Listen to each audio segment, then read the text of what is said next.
Bonjour à toutes et à tous. Depuis plusieurs semaines maintenant, nous faisons face à une situation exceptionnelle, à la fois dans le département, mais aussi au niveau national.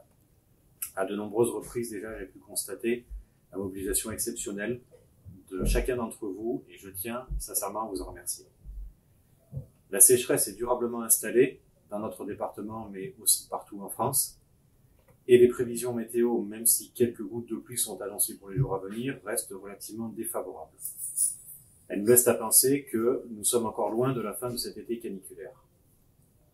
Afin de répondre à cette situation, nous avons mis en place, depuis le début du mois de juillet, des réunions d'analyse qui nous permettent de dimensionner au regard des risques, au regard de la météo, au regard de la situation opérationnelle, les dispositifs de réponse que nous souhaitons voir activés sur le département ainsi qu'en extra-départemental.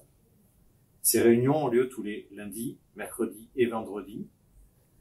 Les données qui sont à notre disposition et qui nous permettent les analyses évoluent plusieurs fois par jour et parfois peuvent être contradictoires à différents instants de la journée.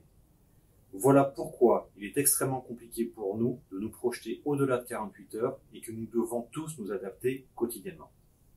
Je sais, nous savons les contraintes qui sont les vôtres et les efforts individuels et collectifs qui sont consentis.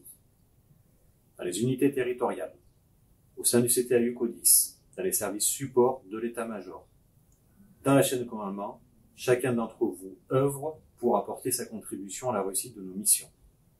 Ces contributions nécessitent une adaptation permanente à la situation pour laquelle nous n'avons aucune référence dans le passé. Nous construisons ensemble quotidiennement le 18 ans d'aujourd'hui, mais aussi et surtout celui de demain.